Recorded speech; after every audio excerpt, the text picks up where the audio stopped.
How many kids? So many. I've lost track. You lost track of your children? Why is it only the guys can say, I don't know? Like, I don't know either. Well, there's a fundamental reason why they may not know. That's not a good thing. I have lost track. If you're Indian enough, you know. You're like, wait, I was in the hospital 2016, 2012. Like, it's just like elections. Yeah. Exactly. There you go. No, but I do have 3 kids. 2 boys. Woo-hoo. 2 boys, okay. Yeah, the oldest one is important. Come on, you know that. That's the one who makes you a parent. Exactly. Like, I have a girl, but whatever about her. We don't need to talk about it. Doesn't matter. Yeah. What does she have to do to gain your approval? I mean, at this point, it's a lost cause. It is. Although in America, she can transition. Yes, she can transition. So and you know what? In this business, that's an asset.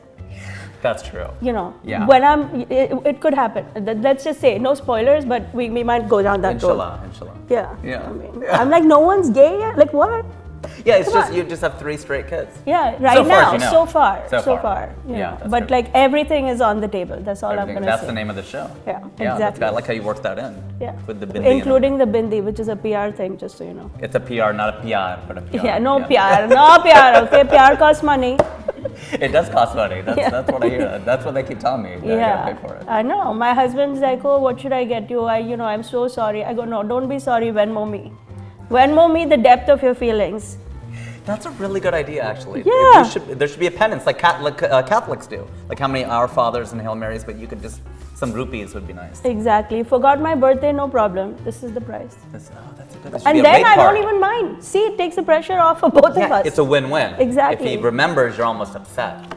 And my son, I'm sure, like you see, like he's born and raised here. It's a lot of like, oh, I don't like Indian girls. I'm like, why? Why not? I don't understand this. He'll be like, I like blonde girls. I'm like, so? We get a nice Indian girl and we let her dye her hair. Yeah, it's not that hard. I pay for it. East Asians do it. Yeah. Yeah, why can't we do it? And I'll pay for it too. Like, isn't that generous? Yeah. And just to keep it in the family, yeah, why not? He's like, oh, you don't understand. I'm like, I understand everything fully well. You don't need to be liking anybody right now. How old is he? He's 15. Yeah, it's early. He comes to the clubs with me, right? So he's exposed to a lot. He's my tech guy. Now, does he cut up your videos? He does everything. Okay, so he launched my TikTok account. He runs it. He comes with me to every show because also COVID helped, Okay, so how did we get here? So were you starting to do stand-up and then your son goes, oh, what, these things would kill on TikTok if you made them shorter? Or did you start out to be a digital comedian no, and then you got I was doing regular stand-up and then the world closed down. And I was really upset. I was like, oh my God, Ganesh is really against me. Yeah. Like, already I started so late in life. Yeah. Now just barely got started, well, if got you wouldn't my call show. him fat all the time. Well, there you go. See, you're lucky he doesn't do the dance. Watching. Imagine how the world would shake. His dad does it. Okay, remember he said that. Hey, I'm down with Shivji. My BJP friends, remember he said that. I opened for Modi when he came to San Francisco, so I always have that street cred. And I made the I Am Indian So video. then maybe I'm you can get away with it. Yeah. I'm infallible. Yeah, also, you're a man, so like that. I'm a man, and also I have no success, so what am I going to be canceled from? So this is a big, I'm building another studio. Aren't we all trying to get cancelled? That's the plan. Who cares? What are we canceled from? I would like to know. Yeah, what difference does it exactly. make? I get you. So Ganesh is you upset him. It took so much to get started. So much to get my first show at Caroline, to sell the thing out, to create the publicity, everything that goes into doing it is not easy. And then boom, 2 weeks after my Caroline's headlining show, everything shut down. I had and I produce all my shows from the very beginning. I did 2 open mics and went straight into producing shows because I couldn't figure out how to make money. Oh, well, yeah, you don't for a long time. Well, I was like, I can't be bringing 200 people out and I don't get paid. What do you do otherwise in real life? Like, what was your job before this? I'm a volunteer for life. I was a stay-at-home mom for 16 years. Okay. I'm a lawyer. Okay. So I practiced law for many years. Yes. What kind of law? Litigation. Oh, wow. Okay. So you're scary. Yeah, well, I try. No one's scared of me. That's the other thing. In my TikToks, I'm like with a butcher knife threatening my kids, and they're like, that's so funny. You're funny. You're lucky. No, but I'm like, it's hard to be scary and funny. Trying to scare them. Like I was telling Brinda, my manager, I was like, let's write a scary, funny movie where I'm like murdering my mother-in-law for TikTok. Like go down all these weird paths. But no one's scared. She also said, that's so funny. I'm like, no, I'm for real. Like you want to do a real dark, people do really weird, edgy stuff to like get famous on TikTok. Like murder their mother-in-law. Like threaten and then they'll be like, hide the person. Is he a kidnapper? There's all kinds of crazy stuff. I was like, why aren't this happening with my mother-in-law? Yeah, she's still around. She just comes and sits and I'm cooking for her. Like, what? Put her to work. Yeah, I know. You may as well, if she's going to be around, then you may as well use her. She's like gonna be around. Trust me, bruh. Do you attribute a lot of your success? I mean, the pandemic had to have, I mean, obviously, all, sad to all the people who died, but as far as your career, it's taken off, right? Do you think the pandemic helped? Who's to know how it would have gone another way, right? Because I had a lot going on right before things shut down too. But I don't dwell on all that. Like, I just keep going. Yep. The Z train keeps charging forward. That is. Whatever ZTV happens. Train. So it was, it was fine. That's like good. we keep adapting to whatever life throws our way. Going. So, what gives you more joy? Is it the love of the crowd live, or is it the likes or the comments on the digital? Like what? Look, the live show is its own thing, right? You like experiencing it, but the digital thrill is real too. Okay. And I've realized that. Like, I do a lot of Zoom shows. You can feel the energy even through the wires. When something's going well, you feel it, and when it's just dying, you know it's dying. And now on TikTok, Instagram, like the reels and videos, you can feel the energy. Like this roti video, that's like 11 seconds is nothing, but the amount of conversation it's generated, it's exciting for me to watch. Totally. And more people are going to see it than obviously a room where there's 200 or even 1,000 people. Of course, and none of it was really like deeply thought of. It's so badly produced too. But those are the best because they're authentic, they're real. Completely, it's a real moment, and it's like actually thousands of people came out and said, I really wish I knew how to make it. I'm actually working on a roti tutorial now. See, that's great. That's so smart. It's exciting in a different way and unexpected. I never expected it. I think Instagram doesn't do a great job of it. TikTok manages its comment section superbly. So it's actually, the TikTok experience is as if Insta and Twitter got married. Oh, interesting. Because you know how people get passionate on Twitter? You see that passion in TikTok comments. You just don't see it on Instagram. Why is that? Because the way visually it's laid out. If you see how reels progress, the comments are buried. You barely see them. Whereas on TikTok, they're very prominent. So they're more people dynamic. see, and then they want to get involved. At least that's my experience. No, that's and really it's smart. very exciting because literally I'll refresh my phone and it's 1,000 new comments. 1,000 people commented. That's you know what I incredible. mean? Like yeah. that's a reach that like I don't know when in a live show. In a live show, the best you can hope for is an applause break or a laugh. Yeah. Here, they're like giving you real-time feedback. Like that helps me develop the next version. Because a lot of that stuff then goes into my stand-up act. When I know that a vibe is resonating that hard, then I'll take it and write a joke around it because I know it's going to work. See, this is a good marriage then, Twitter and Instagram for the TikTok comments. Because what you're saying is funny, like you can perform live in a Zoom, and that's still live, you can feel it, and you get comments like you would online, but that marriage is actually crappy. Yeah. Because it's actually the worst of both worlds. Because you're getting these crappy comments and the live experience. And the other thing that what I noticed with performing on Zoom shows is you can never look them in the eye. Yeah. Right? You're looking into the camera, and then when you want to look down, you can see them, but you can never have that eye-to-eye connection. Like in a crowd, you can be like, this guy knows what I'm talking about, whatever, all this kind of stuff, where you can actually speak to the audience to get that kind of feedback. Yeah. And you speak to the audience in your shows, right? Live. Yeah, a little bit. Not a lot. I don't, because I have a lot of jokes. Yeah, it's like don't give them that. Yeah, they paid to see you. Yeah, I mean it's a philosophy. There's some people who are masterful at crowd work. That's their thing. I love writing the jokes. That's my thing. So I try not to do too much crowd work. It's not my favorite thing to do. I'm very excited to try the next show. Sure.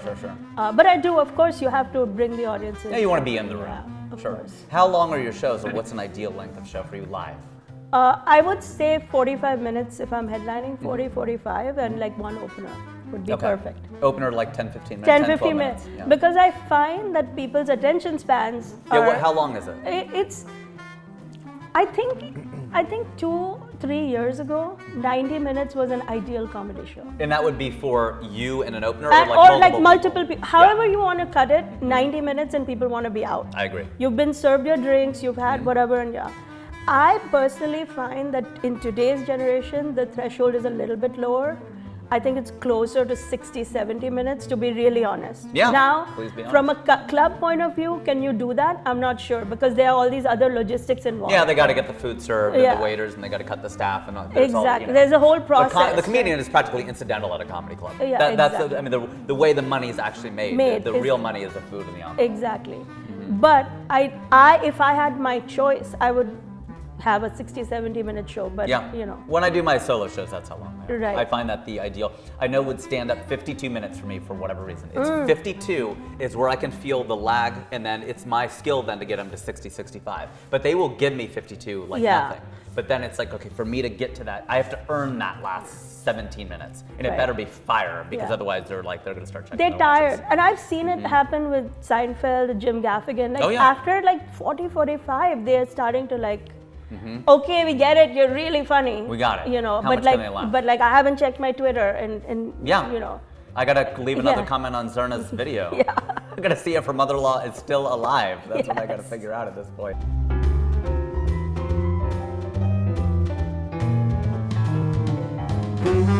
I'll tell you the biggest difference. An Indian person born and raised in India embraces sacrifice. It's a part of life. Okay.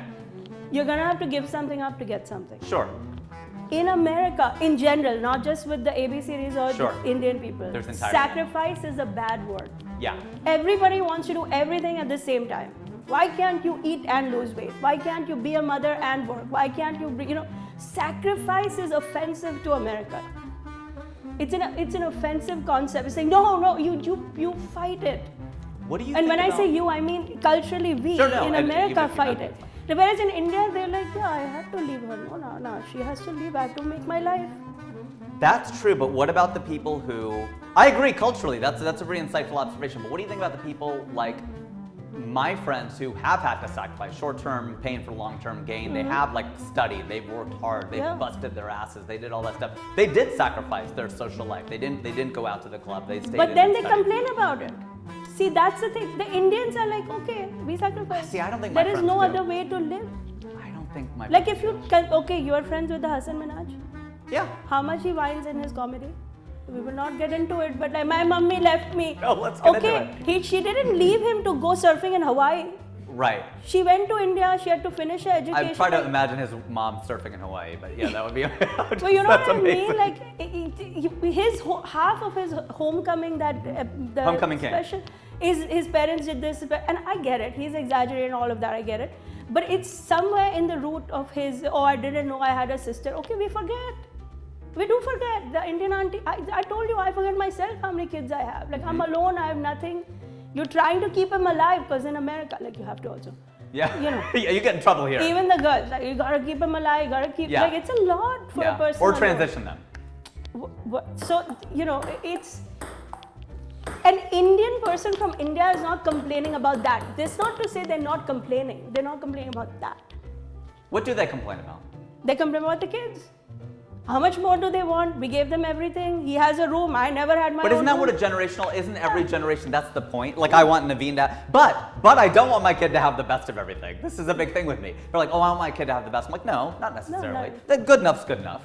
Like he can go to public school. So your good enough is based on the threshold that you grew up with. Yeah, I want it to be better than what I had. Think of what good enough was for us. So the threshold is here. Like how many times my kids will be like, but it's a question of what you can provide. If you're making that kind of money, it's what you can provide versus like, I can't. So there are people who, like I went to a friend's wedding and they are not well-to-do. So they had paper napkins and paper plates. We weren't like, what the hell is this? Like, that's all they can afford. So then you're happy with it. You go to these, some of these bastards, they have so much money and they throw the same kind of party and you're like, yeah, I'm like, screw this is bullshit. Like you should give me better than this. I'm the paper plate party, even if I have money. Yeah, you should give me better. I want the good china. I want the good silverware. No, that's see, what I want. This is the thing. I'm like, yeah, I have the money, but I don't want to spend it. Now I'm spending it on your sorry ass to my kids. I'm like, what have you done? Nothing. Go sit down. But they're kids. They're not adults yet. Like whatever mistakes my kid makes, that's on me, because I'm the adult. How much responsibility you bichara don't, when you have this kid grows up, you're going to be like, you know what, this is on tape. This is on tape. Yeah, this is going to be like, it's on you. Yeah. You watch. I'll come back for this show in 2 years. You're going to be like, you threw up on that woman in the airplane. Yeah. It's on you. It's on me. Well, it's literally on her. Yeah, it's on her. That we could agree. I love this. Zarna, you're incredible. I love the jokes, the sparring. It's incredible. I want to thank Zarna for appearing on What Do You Bring to the Table. She's modeling the. Don't do that yet. They haven't paid for sponsorship. Yes. So yeah, that we could agree. I have won. Let's agree on that. I won. Well, I never admit a loss. Okay, even Brinda, if I really pull this contract. We're not letting this air. It doesn't work like that. Zarna, where can they find you? They already know, but where can they find you? At Zarna Garg on TikTok, Instagram, Facebook, Twitter, YouTube. Did I mention at Zarna Garg? Thanks everybody for joining us on this episode of What Do You Bring to the Table? I've been your host Rajiv, and I still am.